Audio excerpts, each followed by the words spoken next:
e aí supriram aquelas pessoas que ficaram desempregadas, ficaram as pessoas de menor renda, né?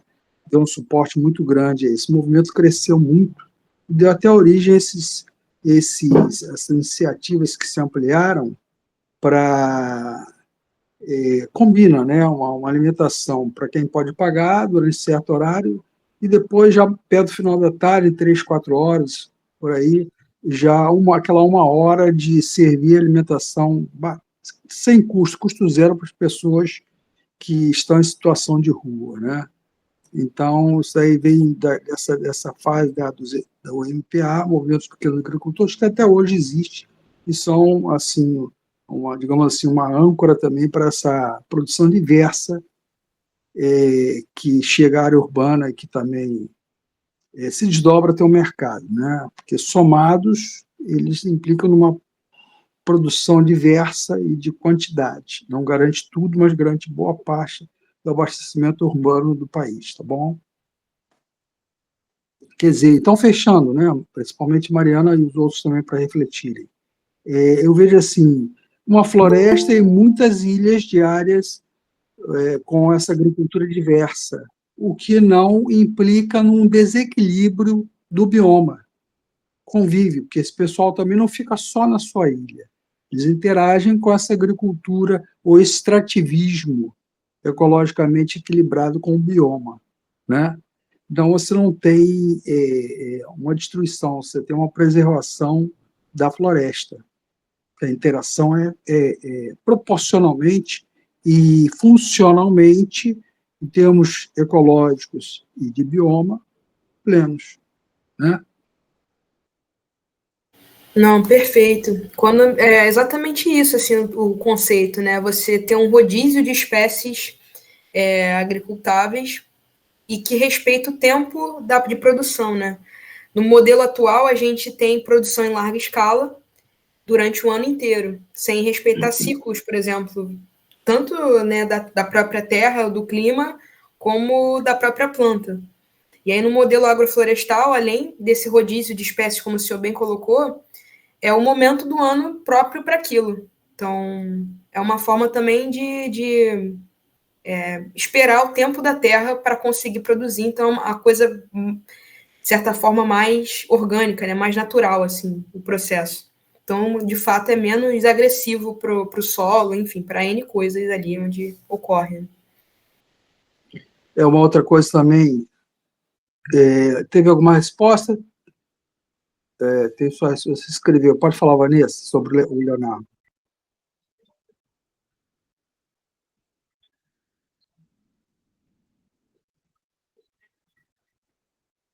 Tá, daqui a pouquinho, então, a gente vai começar com o Marcos, tá, Marcos? Daqui a pouquinho. Deixa eu só fazer algumas considerações aqui, que eu lembro de outras coisas importantes. Acho que foi no slide de Mariana, mas ontem eu vejo muito um repórter, que ele foi colocado no ar há pouco tempo, talvez há no máximo 2 anos, né? Da Rede Brasileira de Comunicações. São as emissoras públicas, que tem em vários estados, e aqui é que chega ao Rio de Janeiro, o pessoal transmite de Brasília, o Canal Brasil com o Repórter Brasil, de 7 às 8 da noite. Então, é uma emissora com fonte de informação que eu considero confiável, é que eu vejo. As grandes eu não vejo mais. Para mim, sempre vacilo em alguns aspectos, né, de informação. E essas eu vejo como plenamente confiável, né?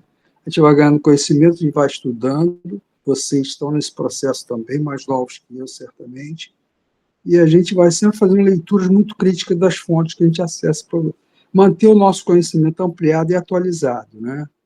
Então, eles mostraram lá o INPE São José dos Campos, que é uma das nossas, talvez a maior base de informação via satélite, né? E até para monitorar os biomas brasileiros todos, né?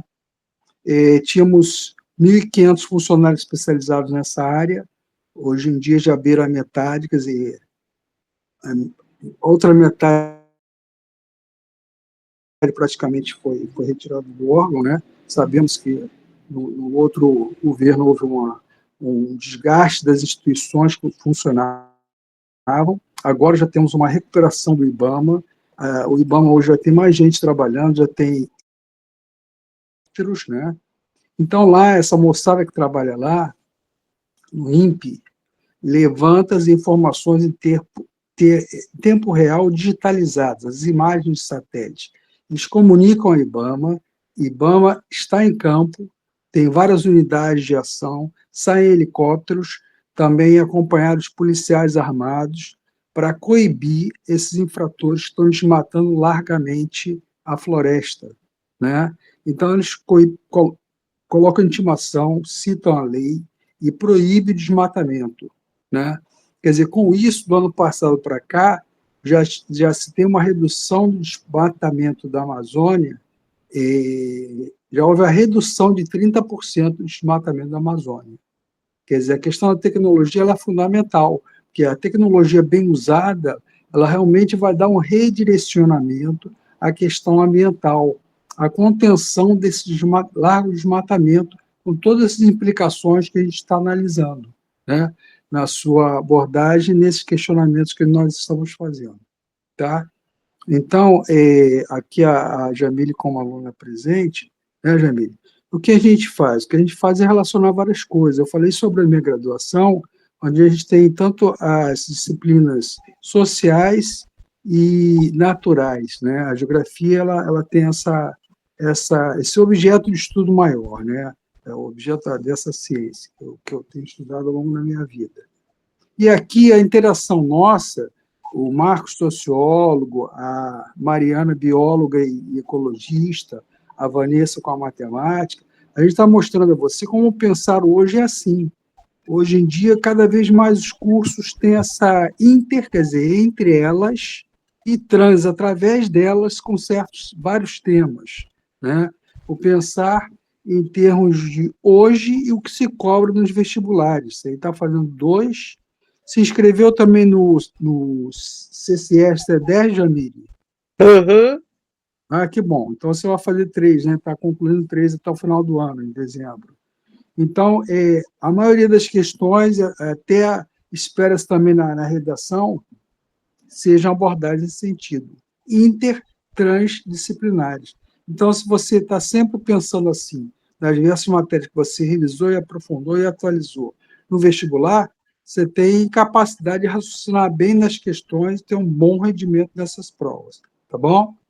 Então, repasso aí a quem queira comentar. O Jamile, se quiser se colocar a qualquer momento, peça a palavra. Você também está com a palavra disponível para você se colocar, tá? Fica à vontade, viu?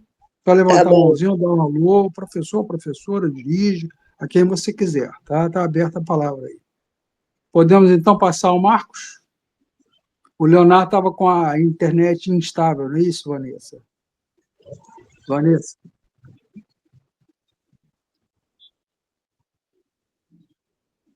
Tá bom, vamos passar a vez então para o Marcos, que aí são 9h06, né, aqui no meu relógio, e até 10 horas esse link está válido, né?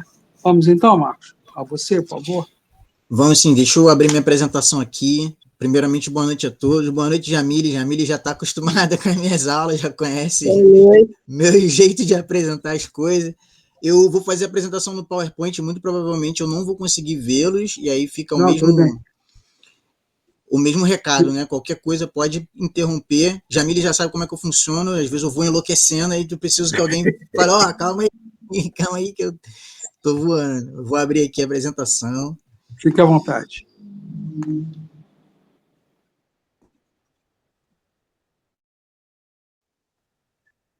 Todo mundo consegue ver? Uhum. Ok. Enfim, então, para fazer um comentário acerca das 2 apresentações, né, tanto da professora Mariana, e estou sentindo a falta do Greg aqui, porque justamente, né, o fato da minha apresentação ser a última seria para poder conjugar várias coisas que os 3 professores falariam, né?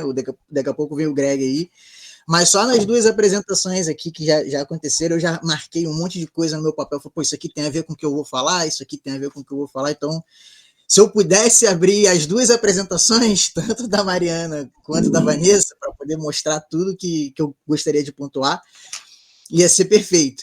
Mas eu vou fazendo isso ao longo da minha apresentação e tentar não demorar muito, porque a gente, que é da sociologia, a gente tem essa mania de estender as coisas. Então, vou justificar aqui a abordagem que eu escolhi, né, que é a questão da sociologia ambiental, a sustentabilidade e os direitos humanos. Por quê? Porque a sociologia ambiental vai servir como chave para entender essas questões do ponto de vista sociológico, né, as mudanças climáticas, o aquecimento global, todas as vezes que esse tema aparecer, seja em questão na redação, né, porque a minha aposta muito grande é de que esse tema venha aparecer na redação por causa da COP30, mas também pode aparecer em questões de múltipla escolha, ter a sociologia ambiental, lembrar da sociologia crítica, né, como uma chave para entender do que se trata a questão.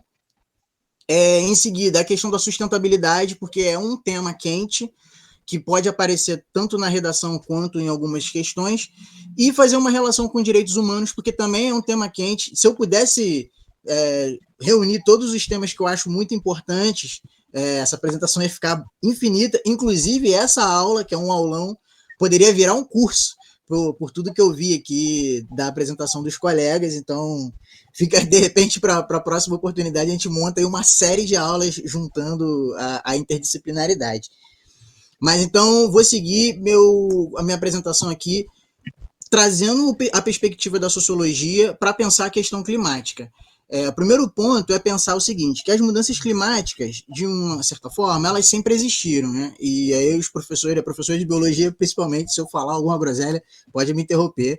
Mas a gente tem vários indícios de mudanças climáticas que aconteceram ao longo da história do planeta, como a Era do Gelo, que inclusive já foi até representada em filme, né, em animação, mas também a própria extinção dos dinossauros, até onde a gente sabe que foi por um impacto de um asteroide, mas o impacto em si, ele dizimou as espécies, mas o que fez com que acontecesse aquela extinção em massa foi a própria mudança do clima, porque tem aquela nuvem de poeira que sobe para a atmosfera e gera uma alteração muito severa no clima do planeta. Então, de uma certa forma, o nosso planeta ele está acostumado com mudanças climáticas. A grande questão da mudança climática, da maneira como a gente aborda hoje, é que essas mudanças elas estão sendo causadas pelo homem. E aí a professora Mariana falou, eu achei sensacional, a questão dos impactos antrópicos, né? Que é a ideia de que a ação do homem causa um impacto que produz essa mudança. Então, aqui eu trouxe o ponto do aquecimento global, que é resultado do aumento do efeito estufa, que é um efeito natural, né, que é a retenção de certos gases na atmosfera para manter o nosso planeta aquecido, mas esse efeito ele está sendo intensificado por essa ação do homem, né? E aí, as principais causas que eu coloquei aqui, com relação ao aquecimento global, está relacionada à queima, né, o uso de combustíveis fósseis, desmatamento, que também foi uma questão mencionada aqui na aula da professora, a industrialização e a Jamile, que assistiu às minhas aulas sobre Revolução Industrial, vai lembrar que eu cheguei a comentar sobre isso. A organização são fenômenos, da maneira como a gente experimenta hoje, são fenômenos relativamente recentes. E aí, depois a gente vai ter acesso ao conteúdo disponibilizado pelos professores. No gráfico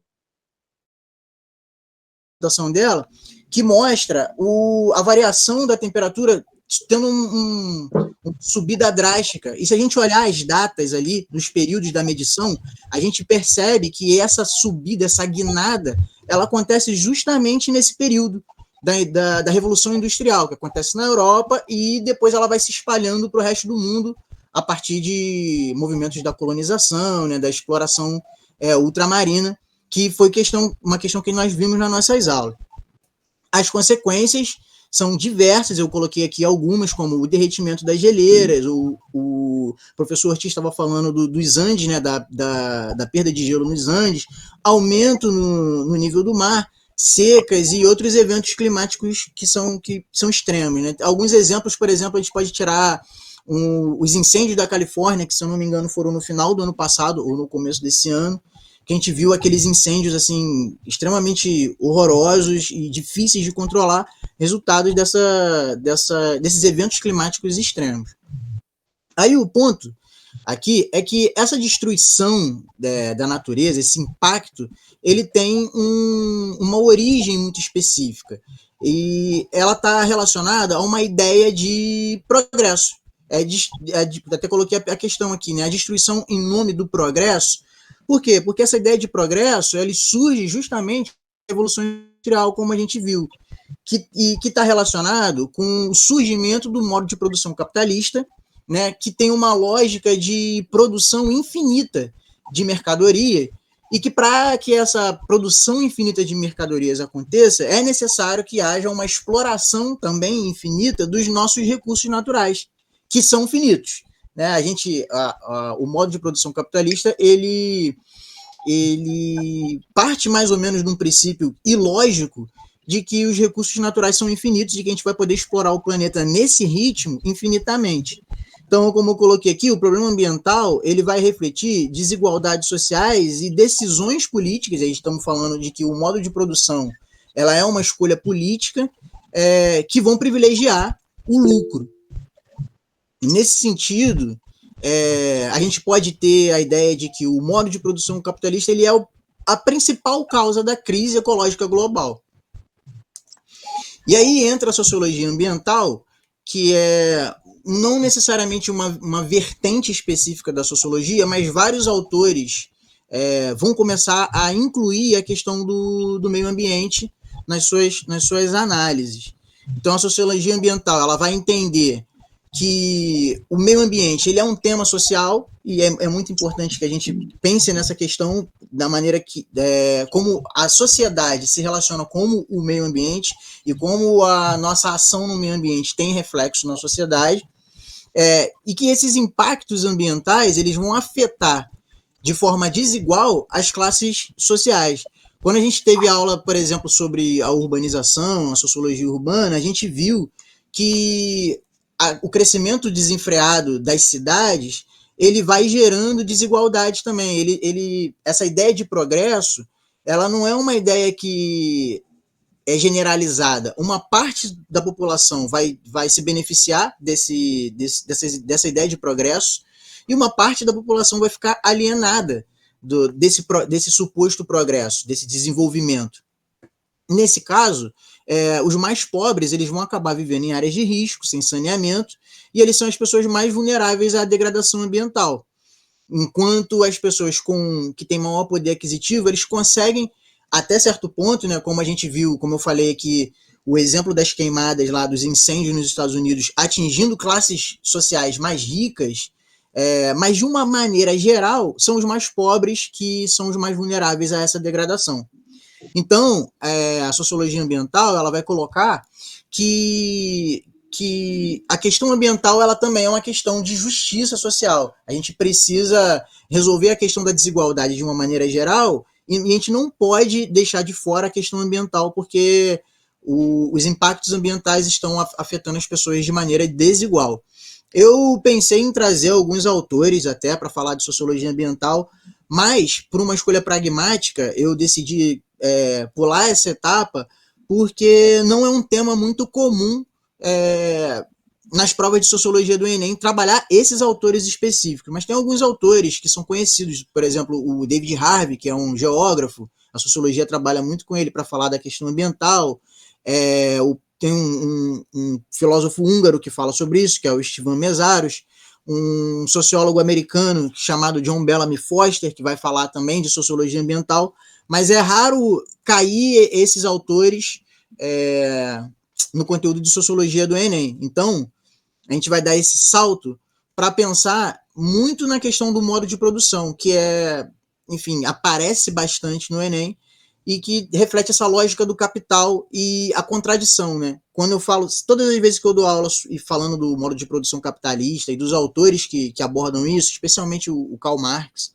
e o parceiro dele de produção sociológica, que é o Friedrich Engels, eu sempre lembro da questão da contradição. E a lógica do capital, né, essa ideia de um desenvolvimento infinito, traz consigo uma contradição, várias contradições, mas uma contradição que tem ficado muito evidente é a maneira como isso impacta o meio ambiente. Então, a gente tinha uma ideia de desenvolvimento que até pouco tempo atrás ele não era muito criticado, a gente aceitava essa ideia. Um exemplo disso, até para fugir da ideia de que somente as sociedades capitalistas produziam essas contradições, a gente pode lembrar tanto da União Soviética, a extinta União Soviética, que agora é a Rússia, e como da China, como sociedades que não são necessariamente capitalistas, né? Eles têm seu próprio modo de produção socialista e tudo mais, mas eles estão abraçados com essa lógica do desenvolvimento e eles estão lidando com essa questão dos impactos ambientais mais ou menos da mesma forma como outras sociedades capitalistas também têm lidado, assim, produzindo essas contradições, que são poluição, enfim, degradação do meio ambiente e essas desigualdades, né, colocando as pessoas mais pobres nas situações mais vulneráveis e tentando lidar com isso cada um da sua maneira. A gente tem aqui que o desenvolvimento sempre foi sinônimo de progresso, né, de crescimento, mas isso está sendo colocado em questão hoje em dia. Essa produção infinita de bens de consumo explorando a natureza está sendo colocada em questão por causa dos impactos ambientais. E aí, voltando, inclusive, na aula da professora Mariana, ela falou ali de bioeconomia sustentável, que é uma ideia diferente, e eu vou falar isso já, da ideia de desenvolvimento sustentável. Porque o desenvolvimento sustentável a ideia de desenvolvimento ainda está muito atrelada com esse sinônimo de progresso e de crescimento infinito que faz parte da lógica do capital, do capitalismo. Isso gera como resultado um mundo que cada vez mais está afundado em lixo e poluição, né? A gente sempre explorou os recursos naturais, e explorar os recursos naturais, se relacionar com o meio ambiente, é uma característica dos seres humanos, da sociedade, mas essa maneira muito específica de lidar com o meio ambiente, de produzir a nossa vida material, tem gerado essa contradição, que é uma produção de desigualdades ambientais, né? De produção de lixo e de crise climática, nesse caso especificamente. Enfim, aqui eu coloquei então alguns pontos só para sintetizar essa questão, que é o desenvolvimento econômico sem limite, que é essa lógica do capitalismo, ela gera destruição ambiental. Esses dois autores fundamentais, o Marx e Engels, eles falam que o capitalismo ele precisa se espalhar para o mundo inteiro, né, criando vínculo em todos os lugares. Aqui ficou sem todos os lugares, mas é em todos os lugares, expandindo essa lógica de produção para todos os lugares do mundo. E esse progresso capitalista, por mais que ele beneficie uma parte da população e ele tenha um discurso de que ele vai beneficiar todos em algum momento, especialmente o discurso econômico sobre o capitalismo, a realidade é que ele beneficia poucos e o restante da população vai ficar afundado nessas consequências de um mundo que sofre com as mudanças climáticas e que sofre com as consequências de uma produção desenfreada, produção de lixo desenfreada, poluição desenfreada. Mais uma vez, trazendo a categoria que eu sempre falo, que é a contradição, que está relacionando aí a ideia de um crescimento econômico, mas que no final das contas ele acaba destruindo a própria base da sociedade, que é os seres humanos, né? São as nossas relações sociais. Então esse é um ponto-chave para a gente pensar todas as vezes que aparecerem questões relacionadas a desenvolvimento econômico, desigualdade relacionadas às mudanças climáticas, essa sociologia ambiental crítica, que vai colocar como centro dessa contradição, desses problemas, o modo de produção capitalista e como que ele se espalhou pelo mundo através da colonização e da expansão marítima ao longo desses últimos 4 séculos aí. Enfim, passando por uma questão um pouco mais técnica, assim, é a questão do desenvolvimento sustentável e da sustentabilidade, porque eles são temas da própria COP, né?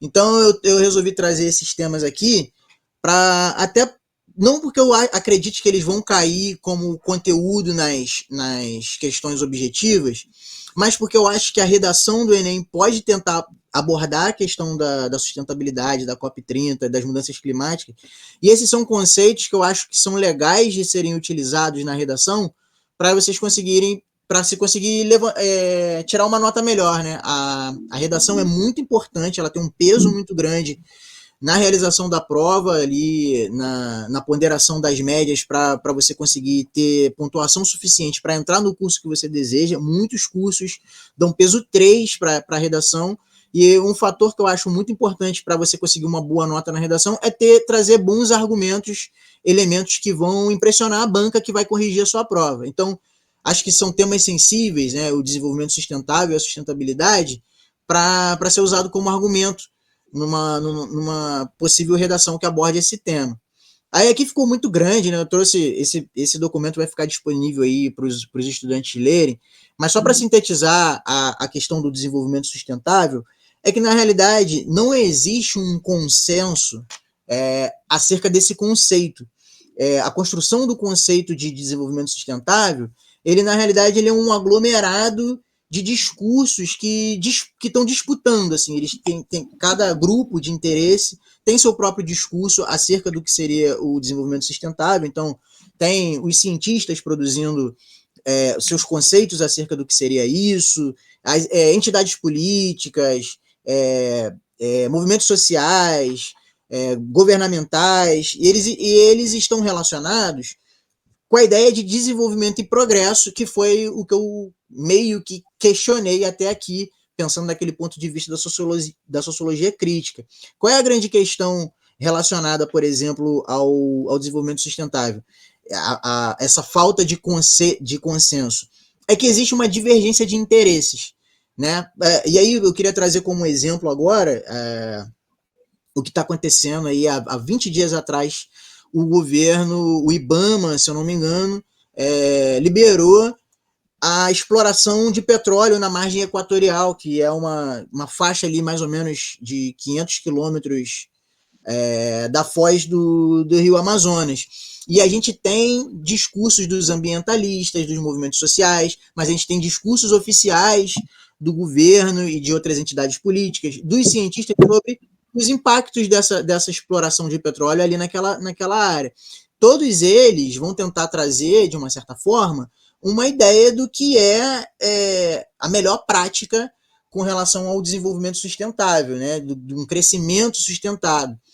E por mais que essa definição ela seja aberta a muitas interpretações, eu costumo comparar esse conceito com um conceito de democracia, porque tanto o conceito de desenvolvimento sustentável quanto o conceito de democracia são conceitos que têm muitas definições, mas, de alguma maneira, a gente consegue sintetizar ali numa ideia geral, a exemplo da democracia,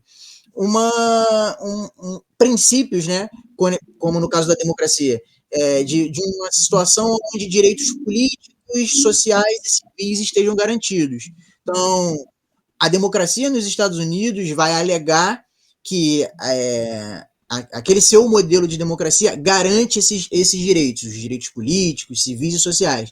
Mas aí, por exemplo, a democracia chinesa, que é completamente diferente do conceito de democracia do Ocidente, ela também vai defender que ela garante os direitos políticos, os direitos civis, sociais da sua população. Da mesma maneira, o conceito de desenvolvimento sustentável, ele mais ou menos parte de uma premissa geral, que é a ideia de uma vida que vale a pena ser vivida, né? Que a gente não nasceu para viver num lixão, né? A gente não nasceu para viver sob condições precárias, ambientais precárias. Não precisa ser assim.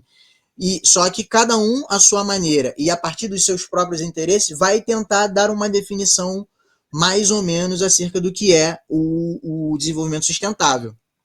Aqui, como síntese, né, eu coloquei, o desenvolvimento sustentável, ele é construído ao longo do tempo, e aí eu agradeço imensamente a professora Vanessa, porque ela falou no começo da apresentação dela, trouxe ali o histórico, né, das reuniões, das COPs, que exemplifica bastante que essas reuniões como os momentos onde os países, as organizações se encontram para fazer esse debate e construir a definição desses conceitos. Então, ele vai sendo construído ao longo do tempo e ele influencia políticas globais, nacionais, o que é desenvolvimento sustentável e como que a gente pode alcançar. a ideia do desenvolvimento sustentável, ela está buscando equilibrar o crescimento econômico, como eu falei antes, a gente não se desatrelou da ideia de um desenvolvimento, de um progresso, porque a gente está estruturado numa forma de produzir, que é o modo de produção capitalista, né, lá da Revolução Industrial para cá, mas alinhar isso com justiça social e a preservação do meio ambiente. E como eu já falei, nem sempre há harmonia entre esses objetivos. Cada grupo de interesse vai defender seus próprios objetivos, seus próprios interesses, e vai haver conflito, especialmente, né, no caso da sociedade capitalista, entre lucro e meio ambiente. A ideia é a gente conseguir equalizar isso para que fique bom para todo mundo, digamos assim, fique melhor para todas as partes envolvidas. Já o conceito de sustentabilidade, ele surge no contexto da criação das formas de fontes renováveis de energia, né, e de conservação das florestas. Eu até ia trazer, mas desisti pela questão do tempo, a questão dos estoques de carbono, né, as florestas que agora estão virando commodities e tal, mas não vamos entrar nesse assunto ainda. Mas a ideia de fontes renováveis de energia, a gente está falando de energia solar, energia eólica, outras maneiras que não tem a ver com a queima de combustíveis fósseis e a exploração do planeta, desenfreada do planeta.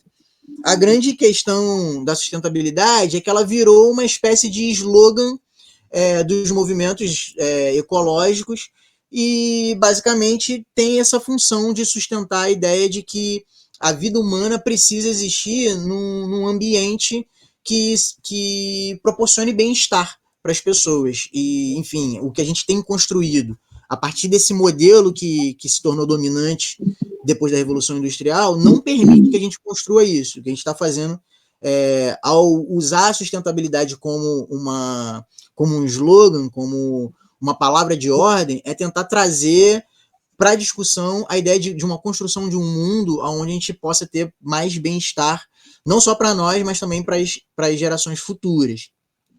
E aí, a título de curiosidade, mas também para usar como argumento, se isso aparecer numa redação, eu acho legal aqui citar alguns princípios que a ONU traz sobre a sustentabilidade.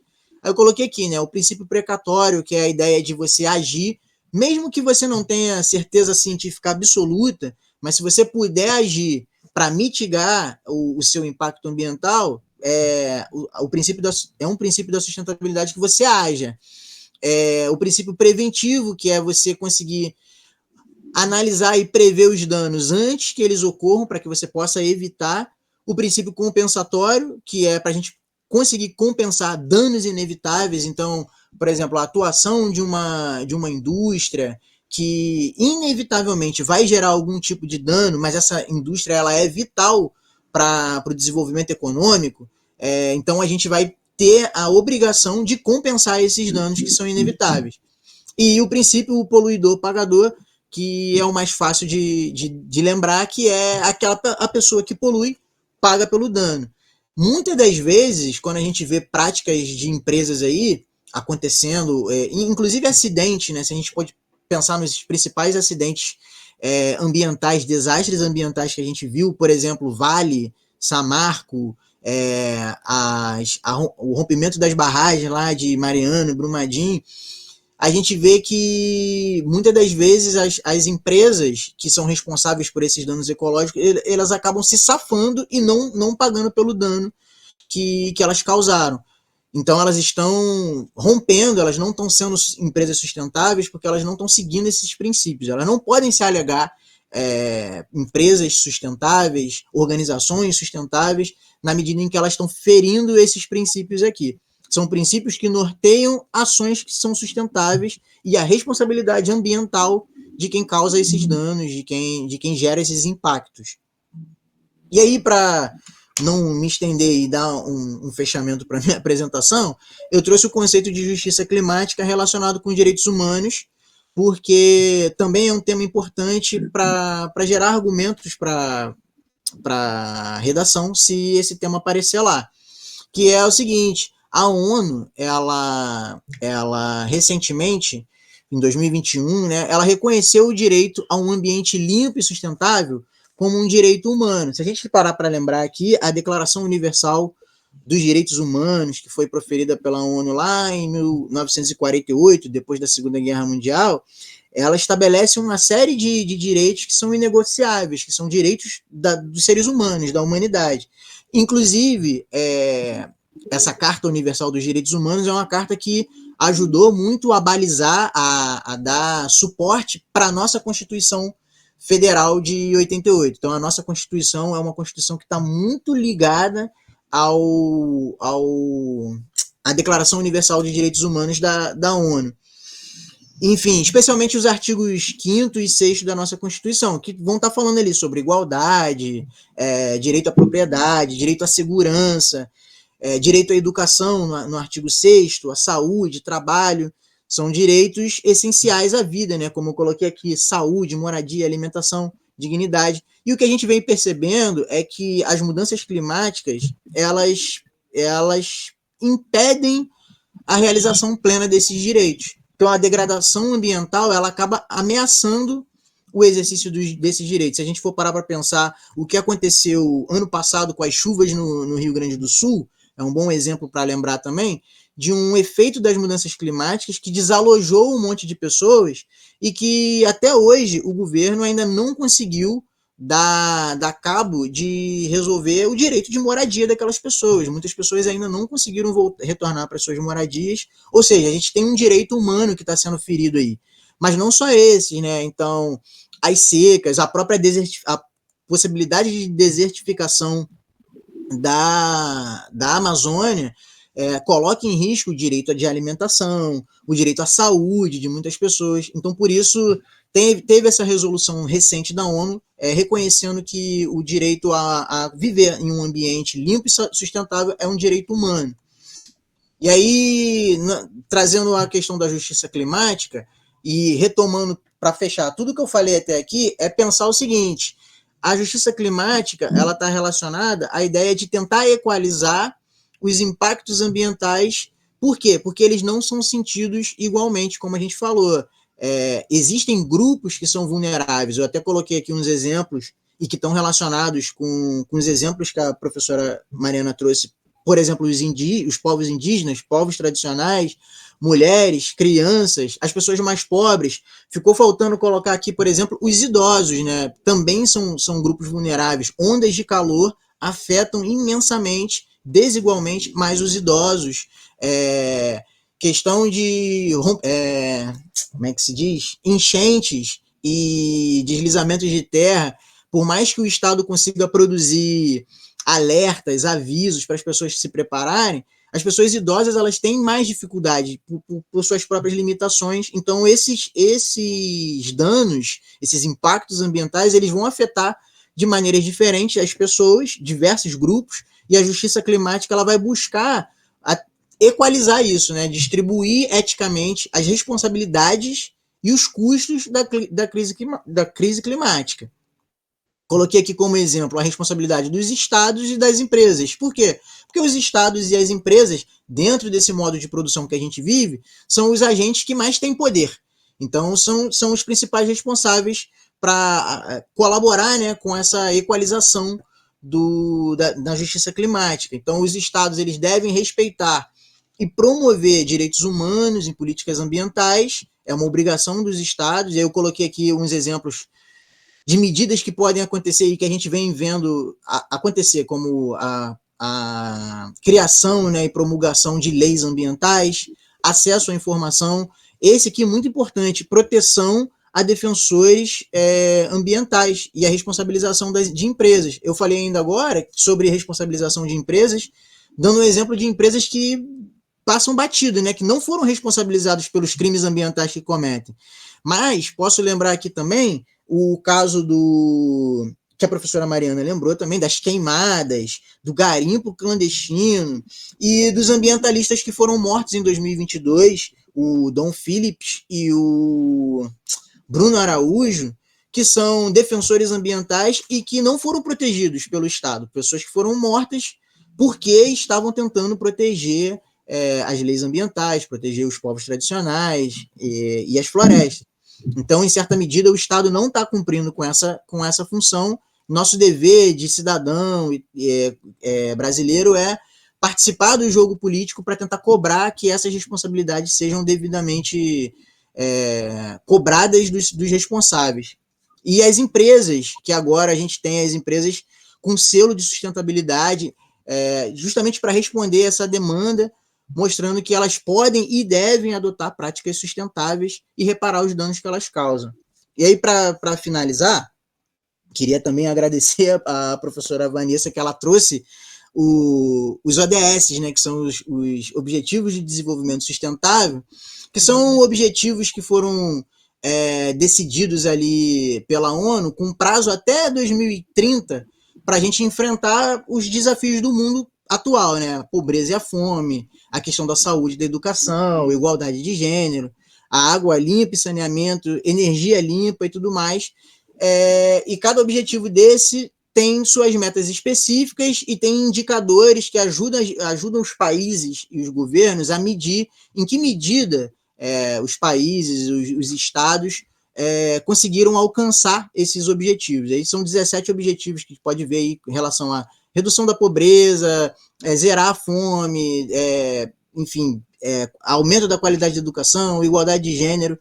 Tem 17 objetivos, mas eu vou trazer aqui o meu ponto de vista crítico, também retomando tudo que eu falei até aqui, que a ONU ela incentiva a cooperação global por meio desses objetivos, né, dos ODS, faz parte de uma luta contra o aquecimento global e uma luta por justiça e dignidade, e que o proteger o planeta é uma questão ética e civilizatória. Mas tem um problema nessa questão, que é o seguinte: nós ainda estamos presos na ideia de desenvolvimento.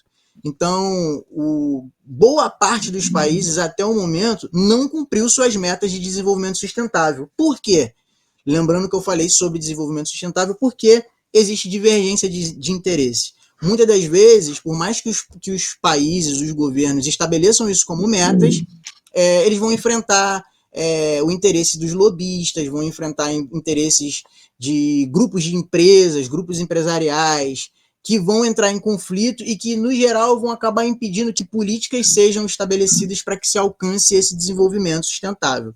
Então, a iniciativa da ONU é uma iniciativa muito importante. Alcançar esses objetivos seria o ideal para um desenvolvimento equânime para todo mundo na sociedade, mas a gente enfrenta essa contradição, que a gente vive num modo de produção que é contraditório, que produz essa divergência de interesse, e, infelizmente, por mais que a gente tenha um prazo de 15 anos desde o lançamento dos ODS, a grande parte dos países ainda não conseguiu alcançar e muito provavelmente não vai alcançar essa meta até 2030.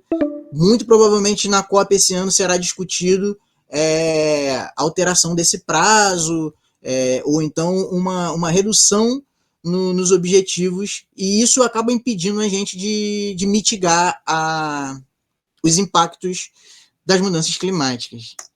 Era isso que eu tinha para dizer. Agradeço vocês por terem acompanhado a aula até aqui. Enfim, aí fica aberto para a gente conversar.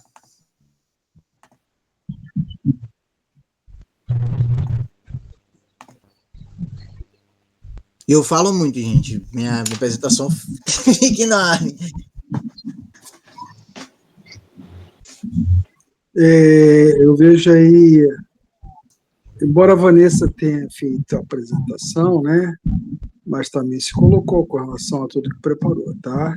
Então, veja aí, as apresentações ficaram excelentes, tá? E Marcos, você teceu uma série de questões muito bem sociológicas e sociológicas com a questão ambiental, né? Trazendo aí várias reflexões. Eu vou fazer, então, alguns comentários, tá bom? Depois vocês podem interagir, à medida que se quiser, vendo um ponto que eu concluo, pegar um seguinte, ou de acordo com seus interesses também. Você colocou aí nuances, né, das visões sobre a questão da sustentabilidade, colocando a visão de desenvolvimento e até a ampliação para o desenvolvimento, para um lado, se a gente considerar um centro, a posição central, e em relação ao desenvolvimento mais acirrado, né, mais extremado, ou para o outro lado, para o ambiental, para da sustentabilidade mais extremada, digamos assim, né? Eu entrei na universidade, na graduação, em 77, saí em 81. Fiz em 5 anos as 2 habilitações, né? Tanto o bacharelado quanto mais um ano de licenciatura, fechei a licenciatura, né? Em 74, eu estava ainda no ensino médio, quer dizer, lá na graduação, se eu ia falar de 74, uma das primeiras conferências mundiais do meio ambiente em Estocolmo, na Suécia, né? Era uma referência, porque em 78 já se falava mais intensamente. Nos anos 80 aumentou, 90, e agora, já no terceiro milênio, século XXI, fala-se muito mais, como a gente está vendo muito mais essas COPs, essa sequência de COPs, chegando agora a 30ª, né? Então, essas posturas, viu, Marcos, e todos presentes, eu nunca fui um ambientalista extremado. Nunca fui uma pessoa extremada em nada, na realidade. Enquanto personalidade, enquanto posicionamento político, alguma coisa ou várias coisas, digamos assim, né? Então, nunca fui aquele ambientalista tipo Greenpeace que se acorrentava na proa do navio e ali ficar exposto até uma situação crítica de vir à morte, naquele enfrentamento que fosse, né? Tinha uns negócios assim, né? meio doido, né? Daquelas pessoas.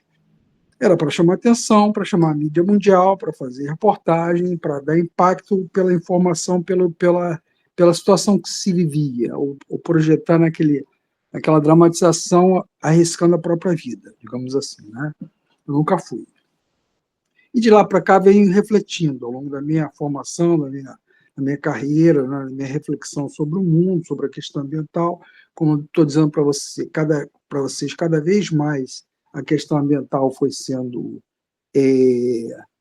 difundida. Hoje, com os meios de comunicação, cada um que tem um aparelho na sua mão está ligado à rede, pode falar até com outra pessoa em tempo real lá do outro lado do mundo, no extremo da Ásia, né, no extremo leste da Ásia oriental, e se informar bastante, né? Assim como, né, Mariana, a gente falava de oceanos e continentes, a internet é um oceano gigantesco, um único oceano como existia na formação do planeta, né, que formou o primeiro continente, Pangeia, né, e o primeiro oceano também, único naquela época. Depois os continentes foram se dividindo e os oceanos se definindo, como temos hoje, até chegar à situação de hoje. Nós temos um oceano de informações, que tem tanto água poluída em algumas partes, quanto água ainda muito boa em outras partes. E as pessoas usam várias informações e não sabem peneirar as melhores informações para crescer nesse processo todo. Tudo bem, essa é outra questão. Mas aí atravessa também as questões políticas e ambientais. E aí eu vim garimpando com esse tal, o que eu fui aprimorando. Chegamos hoje, nos últimos anos, à discussão dessa questão, explora ou não a margem equatorial farta em petróleo, definindo lá 5 áreas de exploração. Na realidade, essa que começou a primeira lá pelo Amapá, ainda precisa concluir pesquisa para ver se ali o jazimento é economicamente viável, se vale a pena investir largamente e o quanto vai se ter de petróleo e gás, né?